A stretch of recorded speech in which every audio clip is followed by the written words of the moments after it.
대신 이 앞으로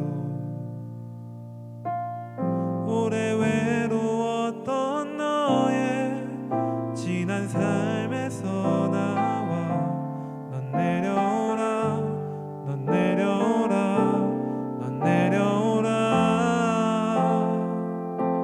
그 나무 아래로 내가 서 있는 그 아픈 삶 내려놓고 마른 풀잎 같던 너의 지난 삶에서 나와 넌 내려오라 넌 내려오라 내게로 오라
내게 자유 주시네.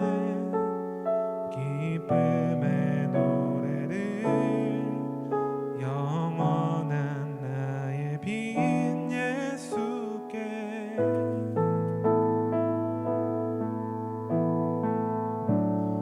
할렐루야. 주님의 이름을 찬양합니다.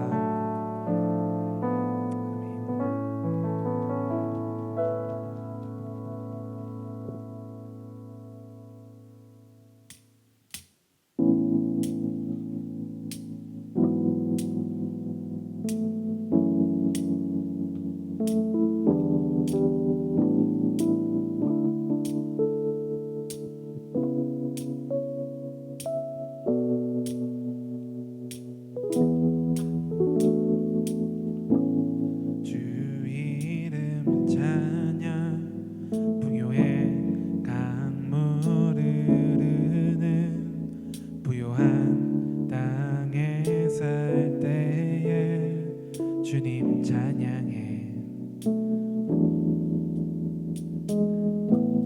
주 이름 찬양. 거칠은 광야와 같은 인생길 걸어갈 때도 주님 찬양해. 모든 축복 주신 주님 찬양하리.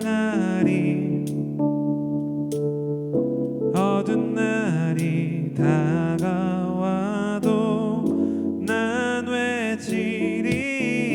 주의 이름을 찬양해.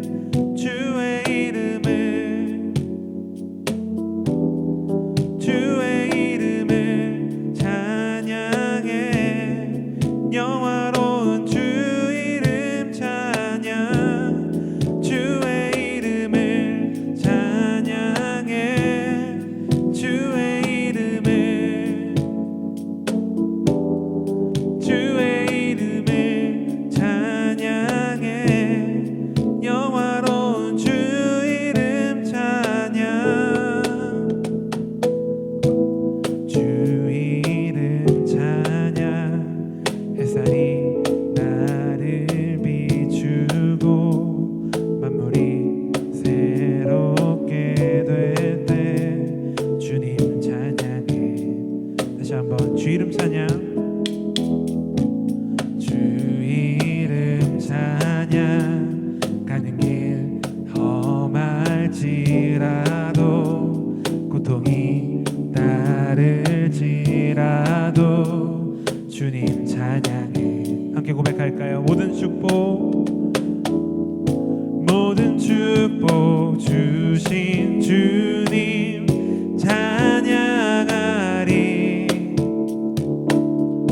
어두운 날이 다가와도 난 외치리. 주의 이름을 찬양해. 주의 이름을, 주의 이름을 찬양해. 영화로운 주 이름 찬양. 주의 이름을 찬양해. 주의 이름을, 주의 이름을 찬양해. 영화로운 주 이름 찬양. 주님은 주시며 주님은 찾으시네. 내 맘에 하는 말 주 찬양합니다. 진심 다해서. 주님은 주시며 주님은 찾으시네. 내 맘에 하는 말 주 찬양합니다. 주님은 주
정말 우리 이 가사의 고백처럼 모든 상황 속에서 감사하고 계십니까? 저는 이제 이런 질문을 할 때 많은 의문이 드는 요즘이에요. 여러분 코로나 블루라는 말 들어보셨죠? 코로나로 인한 이제 우울감, 슬픔 이런 것들을 좀 말하는 건데 저는 이제 여러 의미로 코로나 블루를 느꼈어요. 사회의 분위기도 그렇고 교회를 향한 어떤 냉정한 시선 그리고 이제 개인적인 삶의 어려움 때문에 마음이 어려운 나날들을 이어갔던 것 같아요. 이제 그러다 그런 생각이 들었어요. 이런 어두운 시기는 정말 우리 믿는 사람에게 큰 위기구나. 근데 이 위기가 정말 위기기도 하지만 동시에 되게 큰 기회이기도 하겠다 이런 생각이 들었어요. 우리의 신앙을 다시 한번 점검할 기회 그리고 우리가 정말 중요하게 생각했던 것들이 무엇인지 돌아볼 기회라고 생각을 했습니다. 세상은 이야기합니다. 교회에 너무 실망했고 교회에 희망이 없다고 이야기해요. 심지어 근데 교회 다니는 우리조차 가끔 그렇게 얘기하죠. 아, 교회가 어쩌려고 이러나. 이렇게 우리가 이야기하지만 우리가 그 말들에서 그리고 우리가 그런 시선에서 좀 벗어나야 될 필요가 있는 것 같아요. 저는 많은 사람들이 그렇게 생각하지 않지만 여전히 기대하고 믿습니다. 어떤 걸 믿냐면 예수의 사랑과 우리가 예수님께로부터 받은 그 은혜가 우리의 삶을 변화시킬 것을 믿어요. 어떻게? 이기심과 탐욕의 신앙에서 우리만을 위한 그 신앙에서 벗어나서 주어진 자리에서 이웃과 영혼을 사랑하며 화평케 하는 자의 역할을 감당할 수 있는 정말 소금 같은 그런 역할을 감당할 수 있을 거라고 우리가 다시 한번 돌아갈 수 있을 거라고 기대하고 기도합니다. 근데 이제 이 모든 것들에는 우리가 우리의 상황을 먼저 주님께 아까 우리 처음에 들려드렸던 찬양처럼 내려놓고 좀 돌아봐야 될 필요가 있는 것 같아요. 우리 안의 회복을 먼저 이 시간 간구하며 나아갔으면 좋겠는데 참된 회복과 평안이 우리 안에 가득하기를 소원했으면 좋겠습니다. 그래서 능력이신 예수님의 이름을 이 시간 함께 불렀으면 좋겠는데 이 시간 진심 다해서 이 고백으로 나아갔으면 좋겠습니다.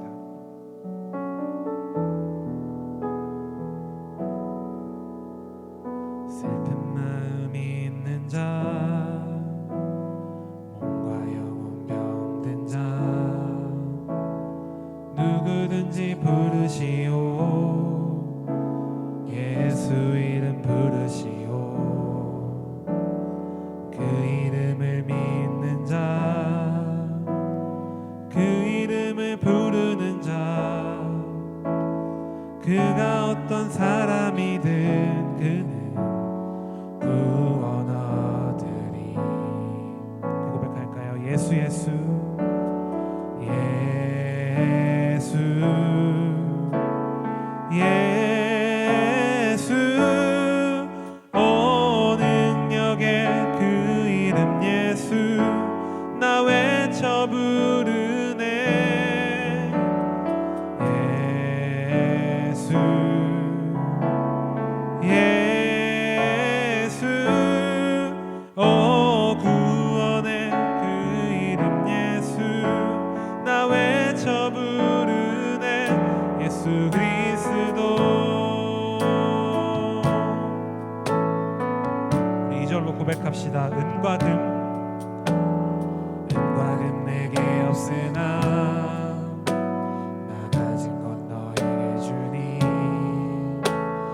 능력의 이름 예수라 그 이름을 붙드시오 그 이름을 믿는 자 그 이름을 외치는 자 그가 어떤 사람이든 그는 주의 영광 보리라. 함께 고백할까요? 예수 예수 예수 예수 오 능력의 그 이름 예수 나 외쳐 부르네 예수 예수 오 구원의 그 이름 예수 나 외쳐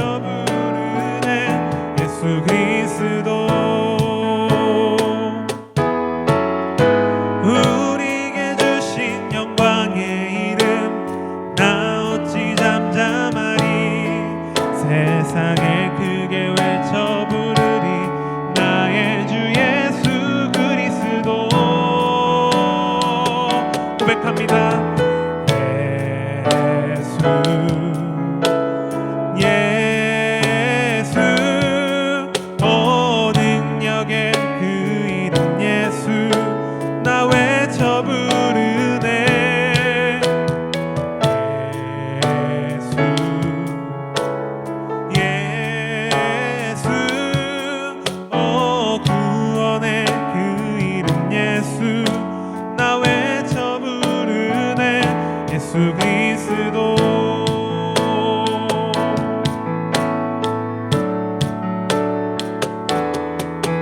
주와 같은 분은 없네 이 세상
이 시간 우리 각자의 고백으로 나아갔으면 좋겠습니다. 이 시간 제가 따로 멘트를 드리거나 기도 제목을 드리지 않겠습니다. 오늘 찬양하면서 주님께서 나에게 주시는 마음대로 또 주님께서 나에게 어떤 것을 원하시는지 잘 묵상해 보시고 짧은 시간 묵상한 가운데 주님 주시는 마음을 따라서 우리 소리내지 않아도 되니까 묵도함으로 기도했으면 좋겠습니다. 우리 함께 기도합시다.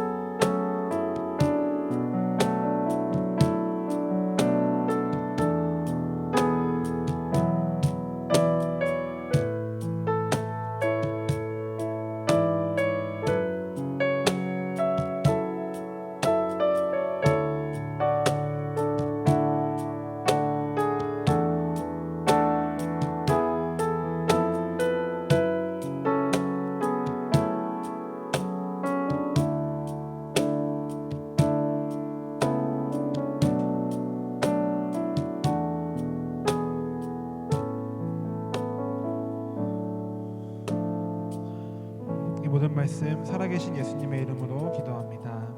아멘. 네, 오늘 본문은 다니엘서 6장 3절부터 10절까지 말씀입니다. 우리 함께 말씀을 보도록 하겠습니다. 다니엘은 마음이 민첩하여 총리들과 고관들 위에 뛰어나므로 왕이 그를 세워 전국을 다스리게 하고자 한지라. 이에 총리들과 고관들이 국사에 대하여 다니엘을 고발할 근거를 찾고자 하였으나 아무 근거 아무 허물도 찾지 못하였으니 이는 그가 충성되어 아무 그릇됨도 없고 아무 허물도 없음이었더라. 그들이 이르되 이 다니엘은 그 하나님의 율법에서 근거를 찾지 못하면 그를 고발할 수 없으리라 하고 이에 총리들과 고관들이 모여 왕에게 나아가서 그에게 말하되 다리오 왕이여 만수무강하옵소서. 나라의 모든 총리와 지사와 총독과 법관과 관원이 의논하고 왕에게 한 법률을 세우며 한 금령을 정하실 것을 구하나이다.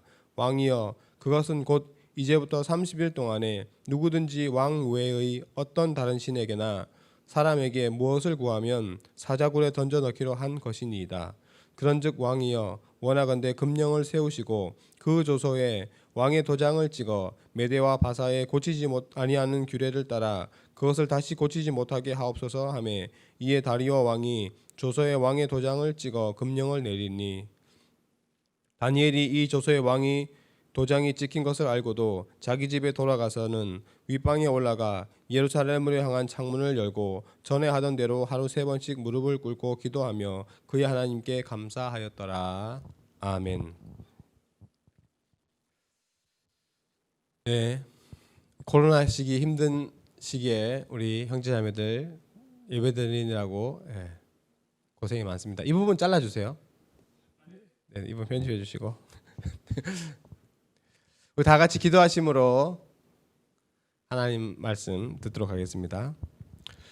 존귀하신 하나님, 우리가 하나님의 말씀을 대면하여 섭니다. 주님, 어디로 가야 할지 무엇을 해야 할지 모를 이 시기에 우리에게 무엇을 해야 할지 어디로 가야 할지 말씀하여 주시옵소서. 오늘 이 말씀이 우리의 귀한 길잡이가 될 줄로 믿사오며 우리를 원하신 예수님의 이름으로 기도드리옵나이다. 아멘. 오늘 우리가 읽은 다니엘서 6장은 다리오 왕의 통치로 시작이 되고 있습니다. 다리오는 바벨론 제국을 무너뜨리고 등장한 바사 제국의 통치자이었습니다. 정권이 바뀌었다. 그것은 그 전에 기득권자들, 고관들, 정치인들이 바뀔 것이다라는 것을 예상하게 하는 대목입니다. 그런데 놀라운 사실은 오늘 본문은 바벨론 제국 시대에 총리를 지냈던 다니엘은 바벨론이 멸망하고 난 이후에 바사 제국에서도 여전히 총리 자리에 남아 있었다라는 것입니다. 그것도 나라를 관장하는 세 총리가 있는데 가장 탁월한 자로서 왕에게 인정을 받고 있는 모습을 보게 됩니다. 다리오 왕은 다니엘을 굉장히 높이 평가했고 그를 총리들 중에서 최고로 중용하는 모습을 오늘 성경을 통해서 볼 수 있습니다. 이에 반해서 바벨론 제국이 무너졌으니 바사 제국이 들어서서 이제 정권도 바뀌었고 그리고 자신들이 이 시대에, 이 혼란한 시대에 좀 더 높은 자리로 정권의 핵심 인사로 들어설 수 있을 것이다 생각한 사람들이 있었습니다. 그런데 여전히 다니엘은 높은 고위 관직에 있고 자신들이 올라갈 자리가 없으니 이것을 시기하는 일들이 생겼던 것입니다. 다니엘을 끌어내리고 그 자리에 올라서고 싶어 했던 사람들은 다니엘이 그 자리에 오르기까지 분명히 무엇인가 잘못을 했을 것이다. 허물이 있을 것이다. 그렇게 생각을 했습니다. 그래서 그를 고소할 명분을 여러 방면에서 찾았던 것을 우리는 오늘 본문을 통해서 볼 수 있습니다. 근데 4절 말씀처럼 다니엘은 나라 일에 충성된 사람이었습니다. 충성되어 아무 그릇됨도 없고 아무 허물도 없는 그러한 사람이었습니다. 다니엘을 시기한 바사의 총리들과 고관들은 나라 일이 아닌 다른 것에서 허물을 찾아야만 했습니다. 그런데 여전히 다니엘에게서는 다른 범죄한 사실을 찾아볼 수가 없었습니다. 결국 다니엘을 고소하고 있었던 그 사람들은 다니엘이 믿던 하나님과 관련된 종교의 문제 아니고서는 그를 함정에 빠뜨릴 수 없겠다라고 생각했습니다.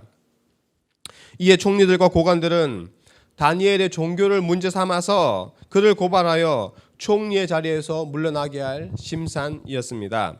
그들은 그 밑작업으로 왕을 먼저 설득을 해야 했습니다. 왕에게 아첨하는 말을 했습니다. 당신은 이 120도의 큰 왕이십니다. 정말 신과 같은 존재이십니다. 신의 아들이라고 불릴만 하신 분입니다. 그러므로 우리가 30일 동안 왕에게만 경배하고 왕에게만 예배하는 그런 법을 만들어서 왕을 높여드렸으면 좋겠습니다 라고 이야기했습니다. 그래서 한 달간 다리오가 만든 신상에 절하고 이를 어기면 사자굴에 던져 넣자, 이것을 고치지 못할 규례로 정하자라고 건의를 하게 됩니다. 왜 이들은 고치지 못할 규례로 정하자고 이야기했을까요? 그것은 분명합니다.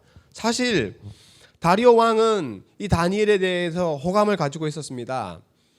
다니엘을 좋게 생각한 다리오 왕, 그가 만약에 다니엘이 험한 지경에 빠지게 된다, 어려움에 빠지게 된다라고 생각하게 되면 자신이 내렸던 이 규례를, 칙령을 철회할 수도 있는 상황이 벌어질 수 있는 것입니다. 이를 미연에 방지하고 확실하게 다니엘을 공궁에 빠뜨리고 그를 무너뜨리기 위하여서 고치지 못할 규례로 금령으로 내려야 한다라고 왕을 설득했고, 그리고 이는 그들의 계략대로 성취되게 되었습니다. 결국 9절 말씀에 보면 다리오 왕은 조서의 왕의 도장을 찍어서 고치지 못할 규례, 즉 금령을 내리게 됩니다. 그런데 정말 이 부분에서 난 다니엘이 정말 대단하다고 생각을 합니다. 다니엘은 조서의 내용을 알았습니다. 30일 동안 다리오 왕의 신상에게 절하지 않는 자들, 다른 신에게 절하는 자들은 사자굴에 던져 넣는다. 이것은 고치지 못할 법이다 라는 것을 분명히 알고도 자기 집에 돌아가서는 윗방으로 올라가서 예루살렘을 향한 창문을 열고 전과 같이 하루에 3번씩 무릎 꿇고 기도하며 하나님께 감사를 드렸다라고 오늘 말씀을 우리에게 전하고 있습니다. 너무나 놀랍지 않습니까? 다니엘은 도대체 왜 이러한 엄중한 시기에 그 기도를 계속한 것일까요? 도대체 무엇이 하나님과의 교제를 끊이지 않고 계속하게 그를 만들었을까요? 우리가 아는 바처럼 사실 다니엘이 살던 시기는 좋은 시기 그리고 만족한 시기가 아니었습니다. 다니엘이 살던 시기는 이스라엘 민족이 포로로 끌려가서 포로민으로 살아가는 그런 험악하고 어려운 시기였습니다. 하나님을 믿는 종교를 가지고 사는 것을 달가워하지 않는 이교 세계가 지배하는 그러한 시간과 공간을 살아가는 때였습니다. 하나님을 믿는 사람으로서 자유가 없이 이교 세계에서 이교의 신을 중심으로 살아갈 수밖에 없는 그런 상황이었습니다. 그러니 자기가 원하는 것을 마음대로 할 수 있었겠습니까? 하나님을 섬기는 자로서 마음껏 찬양하고 경배하고 그럴 수 있었겠습니까? 그리고 또 이 이교민들의 지배하는 세계에서 하나님을 믿는 사람이 높이 들림을 받고 그가 잘 되는 것을 이교 사람들이 과연 좋아했겠습니까? 그들은 그런 것도 정말 좋아하지 않는 그런 시대였습니다.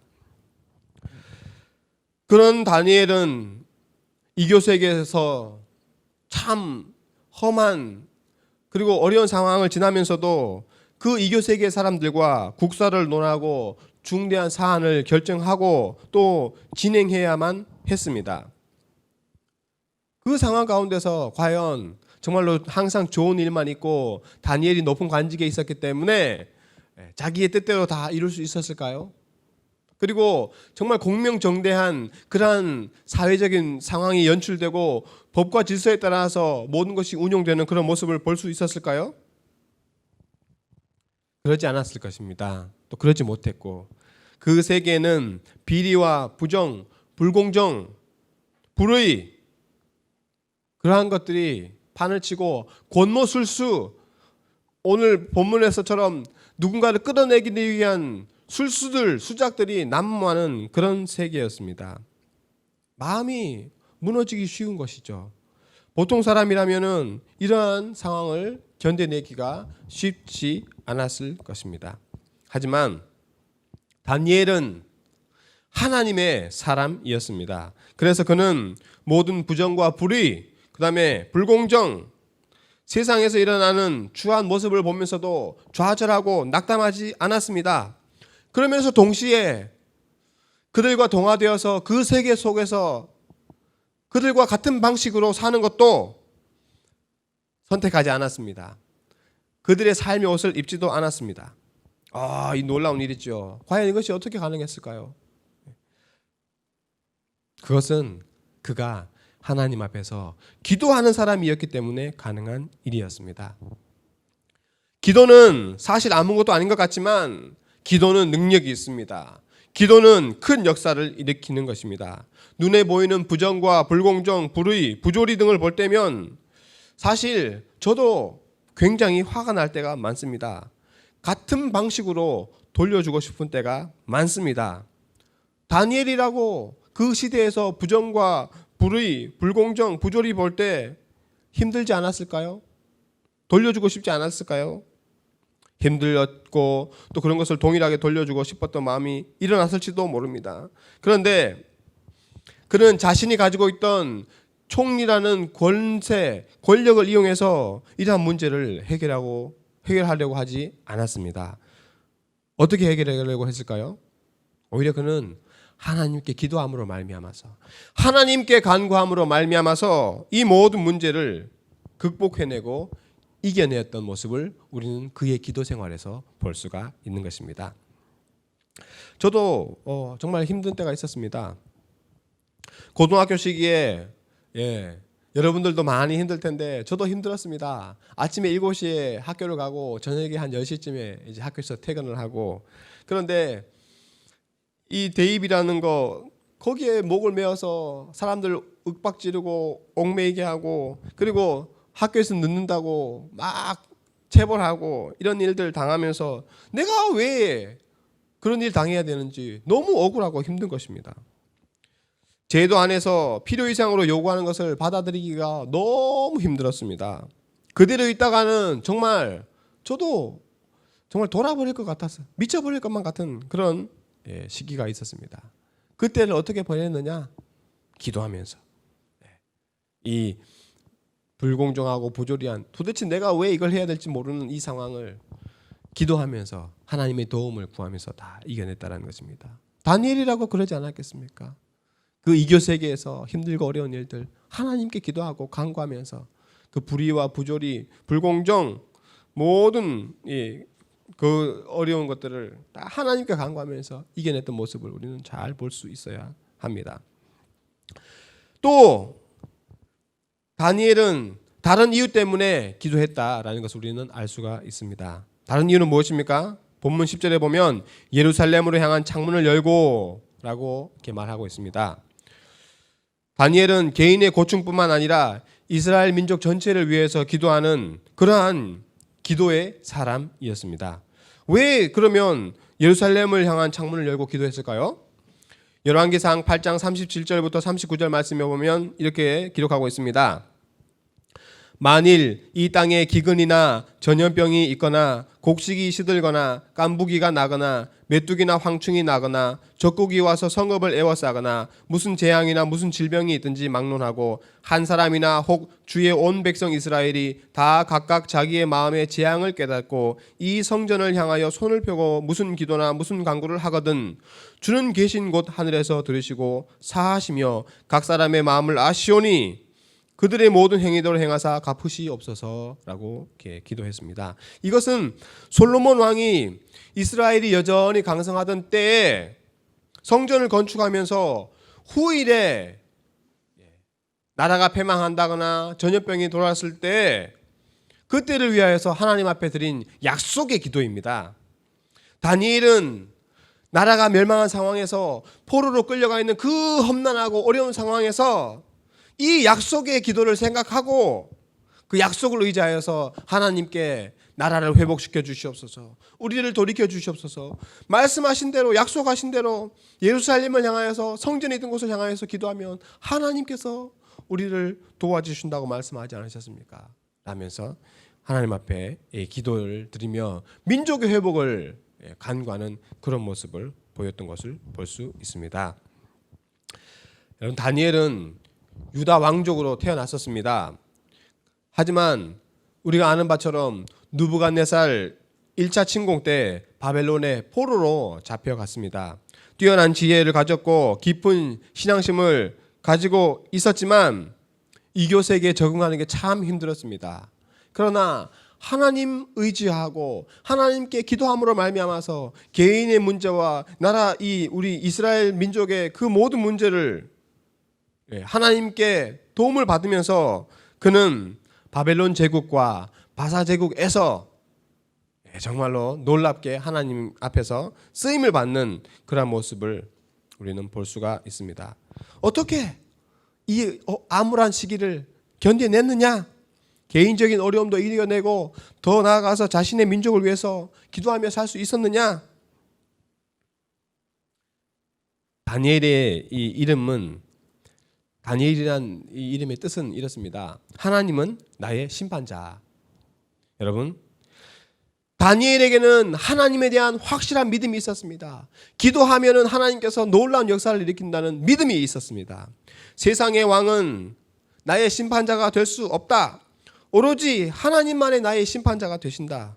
그래서 세상의 왕을 두려워하지 않고 하나님을 경외하여서 마치 왕 앞에서 자기가 세상에서 국사를 논하면서 나라의 일을 이야기하듯이 하나님 앞에서 기도드리면서 하나님 앞에 개인의 문제와 민족의 문제를 계속해서 아뢰었기 때문에 그 어렵고 암울한 시기를 잘 견뎌내고 이겨냈던 것을 우리는 볼 수가 있습니다.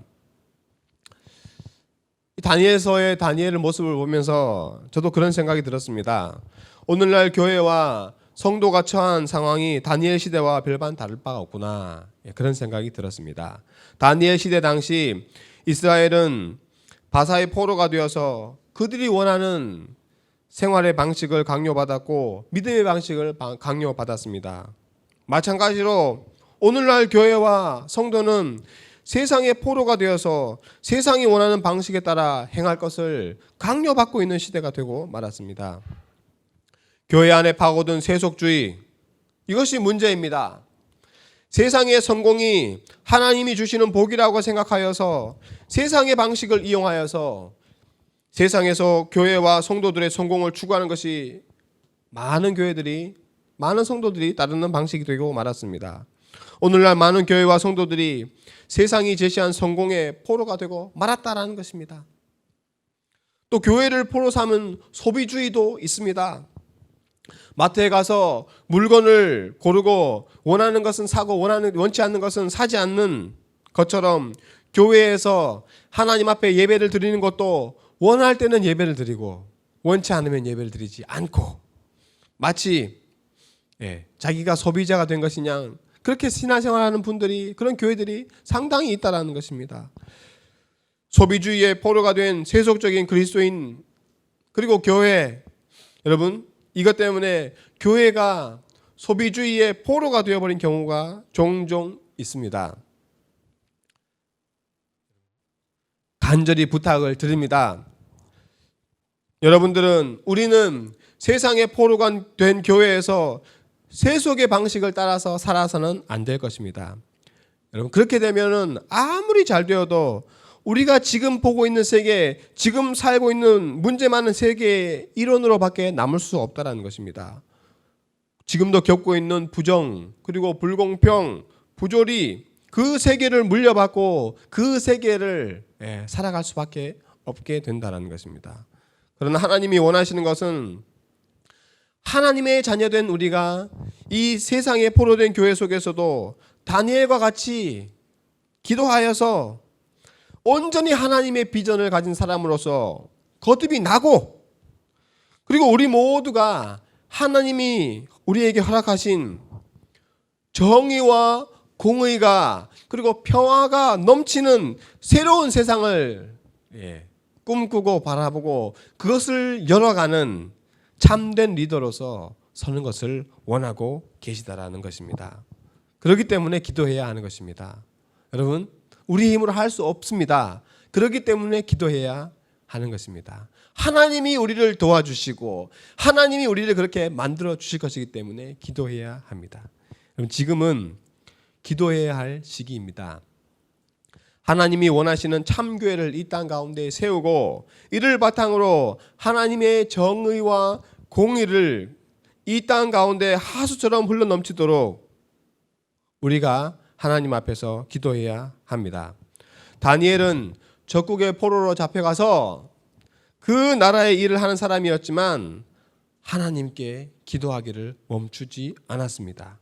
그리하여서 그는 하나님이 보여주시는 정의와 공의가 넘치는 새로운 미래를 바라보는 그러한 축복을 하나님께로부터 부여받았습니다. 오늘 우리가 보지 않았지만 이후에 뒤에 장에 보면은 다니엘은 미래에 대한 놀라운 계시 환상을 받게 됩니다. 왜요? 그가 하나님을 의지하고 하나님 앞에 기도하는 자였기 때문에, 하나님이 베풀어 주실 놀라운 새로운 세계를 바라보는 자였기 때문에 하나님께서 그에게 그런 놀라운 축복을 베풀어 주신 겁니다. 여러분, 하나님은 우리를 사랑하십니다. 우리를 죄와 사망에서 건져 넣으시고 또 죄악의 세상에서 구원하시기 위하여서 독생자 예수 그리스도도 보내어 주셨습니다.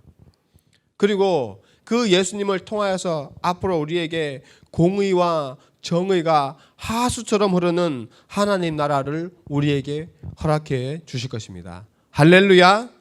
여러분, 그 나라를 기대하시기 바랍니다.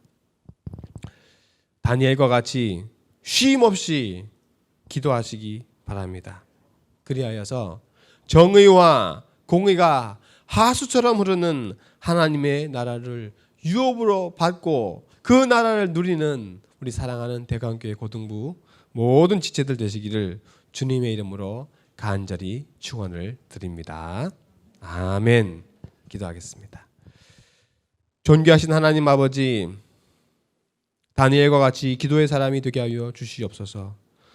어렵고 암울한 시기에 힘없이 주저앉아 있을 것이 아니라 역사를 변화시키고 새로운 미래를 펼치시는 하나님을 바라보고 기도하게 하여 주시옵소서. 그리하여서 이 어려운 시기에 나 자신도 지키고 또 민족과 세계의 미래도 변화시키는 놀라운 하나님의 영적인 일꾼으로 쓰임받게 하여 주시옵소서. 우리 모든 지체들을 그렇게 축복하여 주실 것을 믿사오며 우리를 구원하신 예수님의 이름으로 기도드리옵나이다. 아멘. 이 시간 축복하는 시간인데 이 시간 좀 이렇게 우리 몇 주째 계속 하고 있죠. 랜선 축복하고 있죠. 생각나는 친구 혹은 반 선생님에게 이렇게 문자 보내고요. 선생님들 중에 이제 반이 없으신 분들은 반 없는 다른 선생님들을 위로하는 문자를 보내주셔. 아니면 목사님한테 보내주셔도 목사님이 저한테도 보내주시겠죠? 작은 기대를 해볼게요. 네, 이번 주 목사님이 제게 주일날 문자를 보내실지. 네, 어쨌든 이 시간 좀 서로를 축복하는 마음을 속으로 품고 우리 사랑하는 자유로 축복하겠습니다.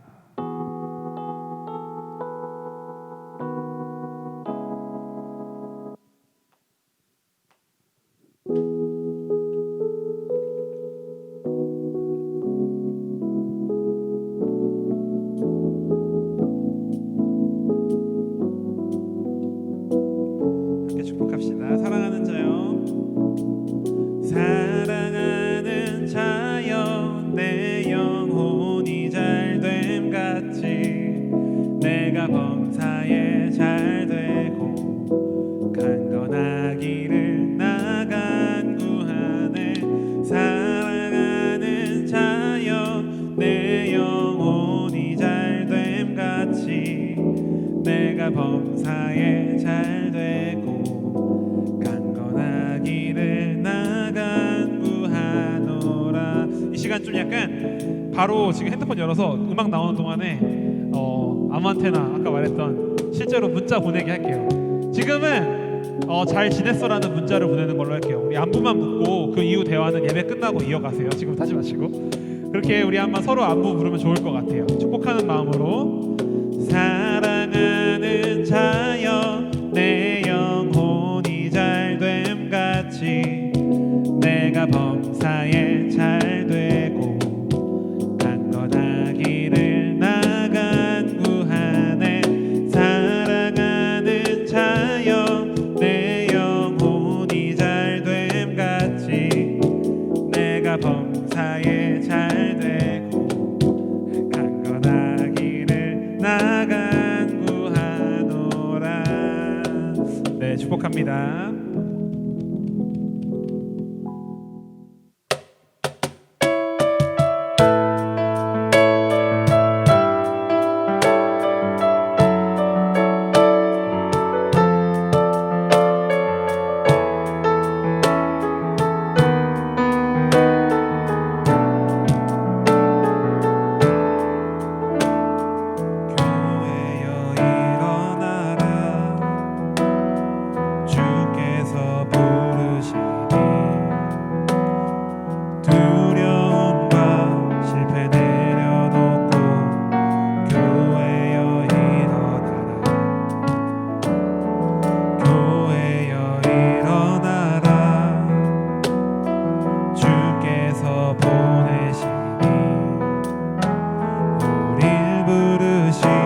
삶의 자리에서 교회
우리 주 예수 그리스도의 은혜와 하나님의 사랑하심과 성령의 감동감화 교통하심이 다니엘과 같은 기도자로서 하나님의 새로운 세계를 열어갈 영적인 리더와 일꾼이 될 우리 모든 고등부 지체들 머리 위에 하나님의 영원한 축복이 함께하기를 간절히 기원하옵나이다. 아멘.